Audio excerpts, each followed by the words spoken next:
अंजू उस दिन एक गहरी दुविधा में थी। वेटिंग रूम में बैठी उसके मन में एक तूफान मचा हुआ था। क्या वह इंटरव्यू के लिए अंदर जाए या नहीं। उसने मयंक को उसी कमरे में जाते देखा था जहां नौकरी के साक्षात्कार चल रहे थे। यह देख उसके मन में पुराने जख्म ताजा हो गए। कुछ दिनों पहले की ही बात है। अंजू एक प्रतिष्ठित कंपनी में काम करती थी और उसकी तनख्वाह भी अच्छी खासी थी। तभी उसके और मयंक के रिश्ते की बात चली थी। दोनों मिले, बातचीत हुई, लेकिन अंजू ने यह कहकर शादी से इनकार कर दिया कि मयंक का वेतन उससे कम था।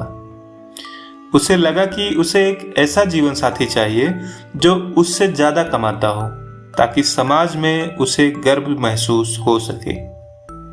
लेकिन समय का पहिया ऐसा घूमा कि अंजू की कंपनी में छटनी हो गई और उसे नौकरी से हाथ धोना पड़ा।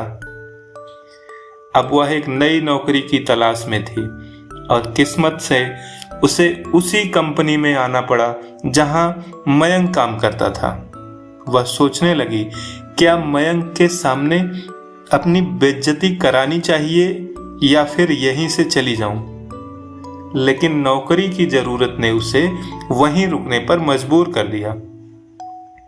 जब उसकी बारी आई तो अंजू इंटरव्यू कमेटी के सामने बैठ गई।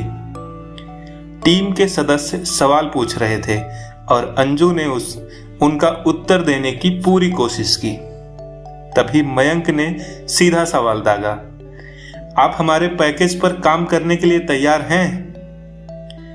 इस सवाल ने अंजू के दिल की दुखती रग को छू लिया, लेकिन उसने अपने अंदर की कड़वाहट को दबाते हुए सधे हुए स्वर में कहा, जी मैं तैयार हूं। पैकेज तो योग्यता पर निर्भर करता है। मुझे एक मौका दीजिए, मैं खुद को साबित करने की पूरी कोशिश करूंगी। मयंक के कारण अंजू को नौकरी मिल गई।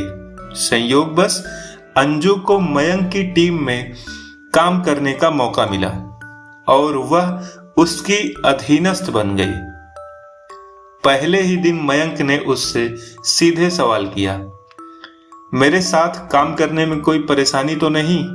वैसे अब तो मेरा पैकेज भी आपसे ज्यादा है। अंजू ने थोड़ी देर सोचा, फिर हिम्मत जुटाकर बोली, आप पुरानी बातों को नहीं भूले हैं? तब से अब तक बहुत कुछ बदल गया है।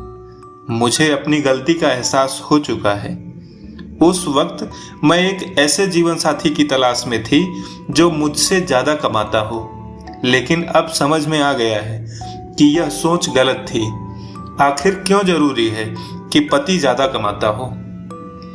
मयंक, जो इतनी ईमानदारी की उम्मीद नहीं कर रहा था, थोड़ी देर चुप रहा, फिर धीरे से मुस्कुराते हुए बोला, मैं अभी भी उस जीवन साथी की तलाश कर रहा हूं जो मुझे मेरी कमियों के साथ स्वीकार कर सके। वैसे अगर उस दिन आपने मुझसे शादी से मना नहीं किया होता तो शायद मैं आज यहां नहीं होता। और हां, आपके रिज्यूम से पता चला कि आप अभी भी सिंगल हैं। क्या हम आज रात डिनर पर चल सकते हैं? अंजू ने मुस्कुराते हुए कहा, शायद यह हमारे लिए दूसरा मौका है। क्या अंजू का जवाब बताने की जरूरत है? शायद नहीं, क्योंकि कभी कभी जिंदगी हमें दूसरा मौका देती है और यह हम पर निर्भर करता है कि हम उसे कैसे अपनाते हैं।